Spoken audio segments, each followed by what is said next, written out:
Hi everyone, welcome back to my channel, Armor Gaming. Today is Sunday, that means we have another monster analysis on General Darmith. Now you guys have been asking for this monster for a long time, so I finally decided to make the video, so let's get right to it. The General of the Fire Troops is ruthless. There's nothing he likes more than the smell of blood, so have Darmith on your side or prepare to bleed. And let's just scroll through his forms. He has his baby form, which looks really awesome, the teen form, and the adult form, which is honestly one of the better designs in the whole game. I really like General Darmith's design, and even more, I love his stats. His power boasts at 3,509. That's actually the second highest powered number of all the fire monsters. The highest fire power is 3,575, and that actually belongs to four monsters, the Firestorm, Mega Ostium, Dragontium, and Tyros. So to have this power level of 3,509, that's really good for fire monsters. His life is also really good, 27,747, and as we've seen before, lots of monsters that tend to have high power tend to have a low life of like 22k. Now this monster has 27k, so that's pretty awesome in my opinion. And even better, he has a speed of 3,465. Now this is actually the best speed of all the fire monsters, so that puts him at a greater advantage of anyone else. You know, if you add a speed rune, because his speed is higher than everyone else, he'll get a higher boost. Or if you don't add any speed runes at all, he already has just a higher base speed, so he'll get a turn before anyone else. And of course he's a fire monster, therefore his weakness is water. But one of the reasons General Darmith stands above the rest is because of his trait. He is a general, therefore he has tough. And generals are tough. All status effects have a 35% less accuracy against it. So why is it so special that Darmith has this? And the reason is because all other fire monsters, not every single fire monster, but about 90% of them have the trait immune to burning, which honestly isn't that great. Now don't get me wrong, it's not terrible, it's just that every single fire monster has it, and it doesn't help much, you know.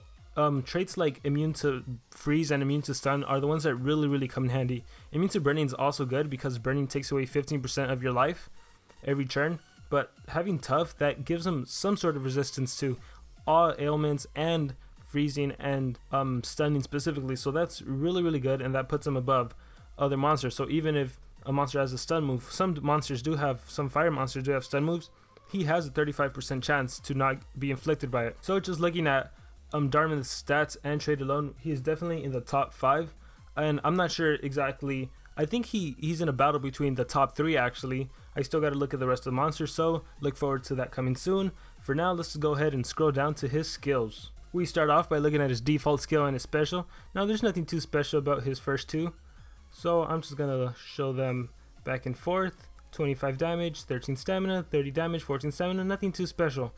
And then his actual special, Dragon Onslaught, 85 damage, and it's just to a single target, which isn't unfortunate.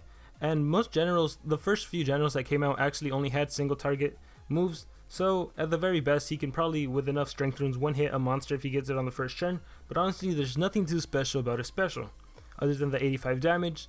But you know, we've seen, like, we take a monster like Leith, who's in a different category. He has a high strength and he has an 80 damage move, and that's why to me this special isn't that great. But let's scroll down to his other skills to see how good those are. So we're down at skills group 1. We start off with the Dragon Cut, 35 damage, 21 stamina, no cooldown, and it has a 50% chance to burn the target. In my opinion, that's not that great. You know, 50% chance to burn the target, that would probably miss more often than it hits, and the damage is really low, so nothing too special there. But again, this is skills group 1, so we shouldn't worry too much. We move on to Dragon Boost. Gives a damage boost to itself, 100% chance to hit obviously, but you only get a 50% boost. Again, not that great in my opinion. And we move on to Wildfire, 40 damage, 0 turn cooldown, 28, nothing special in skill groups 1. So we're just going to go down to where it matters, skills group 2 and skills group 3. So starting skills group 2, we have Dragon Slash. It's a 50 damage move, 29 stamina, 1 turn cooldown. Now, in my opinion, I don't think this move is necessary to run on the monster, and I'll just go ahead and move forth and explain why you don't really need Dragon Slash. So we'll move on to Dragon Soul. Dragon Soul gives damage boost and precision to all allies, requires cooldown, 2 turn cooldown, 28 stamina, and deals no damage of course because it's a buffer for your team.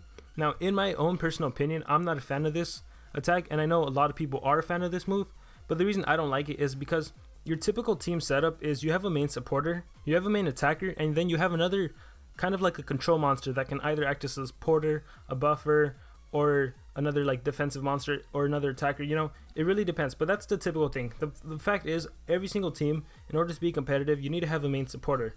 And to me personally, to give damage boost to a supporter, so for example, if you're running Timerion, it's just a waste to give Timerion a 50% damage boost. It doesn't help him anything. But even if you run someone like an off-speed Cabinfish and you give him a 50% boost, his base power stat is like 30k and his attacks don't deal that much damage. So that 50% boost will only do very, very minimal benefit to Cabinfish. So in my opinion, I personally prefer to have a move that does even like a self 2 times damage or gives one ally 2 times damage, because then you get to pick and choose, and specifically you would choose to give your attacker the boost and not your supporters. So what I do like is that it gives precision, which means that increased accuracy, you can use it for your AoEs. So tread lightly with this. Again, it really goes down to personal opinion. I personally don't ever suggest running this unless, I mean, of course, if you run a team of all attackers, it's a really good move. But if you're running the typical, you have at least one main supporter, I don't recommend this. But again, it all comes down to personal opinion at the end of the day. So tread lightly with Dragon Soul. That's completely up to you.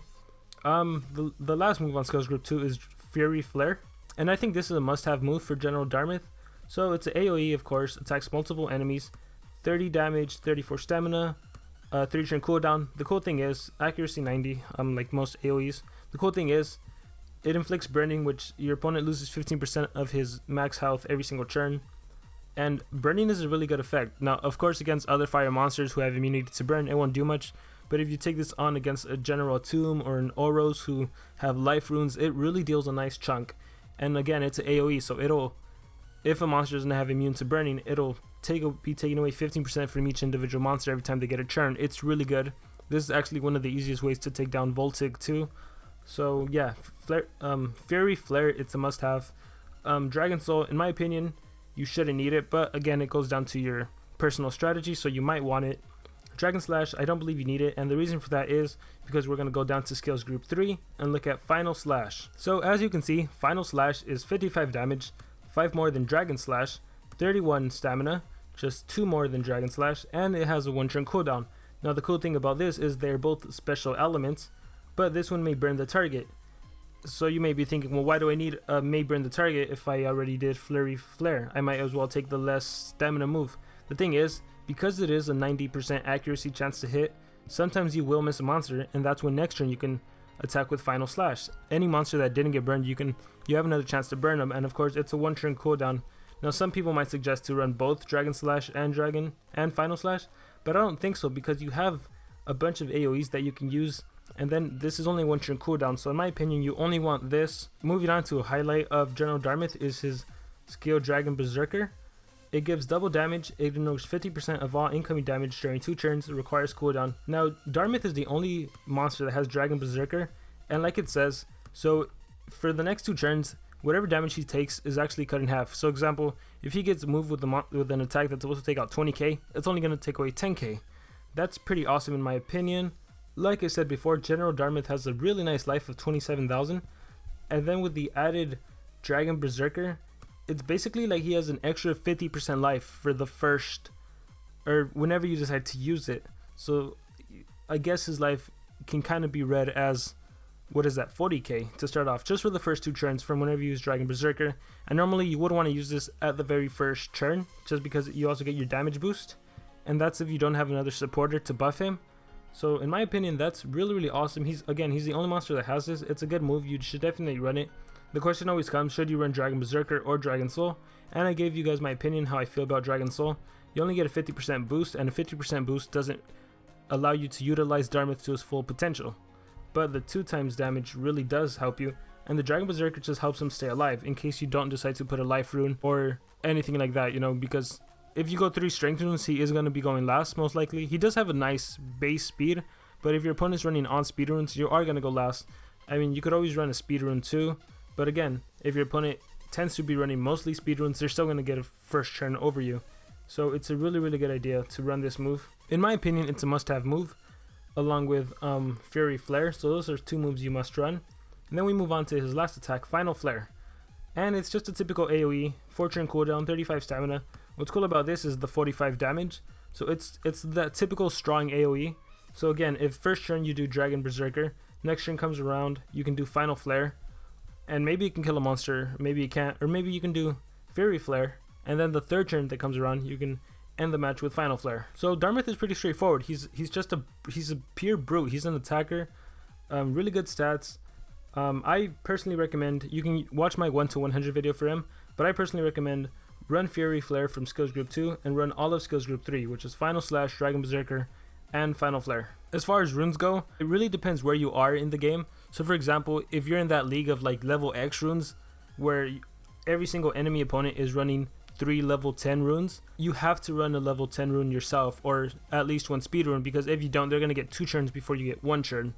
So that's the thing about speed runes. But if you're in the league where everyone has like level 4, 5, 6, even 7 or 8 runes, you can get away with running 3 strength runes and just make Darmith a pure attacker. There's nothing wrong with that.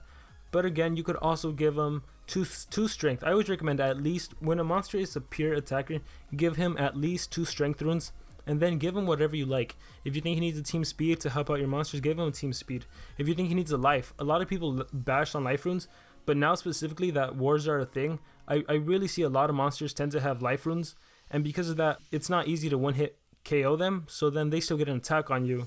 So in my opinion, there's nothing wrong with running a life rune, and even with his Dragon Berserker, that'll just help him out a lot more. But again, I personally think right now I run him with 3 strength runes and he just does wonders. When it comes to team wars and I have the chance to pair him up with someone who can deny and do like AoE freeze, and then Darmith can basically one hit super easily. So he's a really good monster. He's one of the most amazing, he has one of the most amazing artworks in my opinion. He's a really great general too. And in terms of team, like I said before, it's a pretty simple design for your team. You have a main supporter or a denier, whatever you want to call him, a debuffer. He's just there to AoE freeze, AoE stun, or the most popular Timerion cooldowns deactivated, and he's just there to immobilize the enemy team. Then you have your main attacker, and that main attacker always just has pure brute that he could, if he wanted to, probably one hit an enemy. I feel like I should mention, the one bad thing about General Darmith is he doesn't have any promising attacks that deal like 65 damage or 70 damage like other monsters do. I think Mega Ostium is a perfect example of, he's a pure brute. He even has like a 0 cooldown 60 damage move, which means it's perfectly anti-Timerion. He can give himself 2x damage also, but this analysis isn't on Mega Ostium, it's on Darmith, and I've said all I can say. I really love this monster. He's a really good addition. He's in the team shop right now, so definitely buy him if you get a chance. And that's about it. I hope you guys really enjoyed the video. Write down in the comments who you want to see for next week. And yeah, I just want to thank you guys so much for your incredible support. Last time I checked, I reached 1.5k subscribers, and I was like, what the heck, how did this ever happen? So thank you guys so much. Again, comment below what you thought about the video and comment who you want to see next week, and take care everyone. I'll see you guys next time.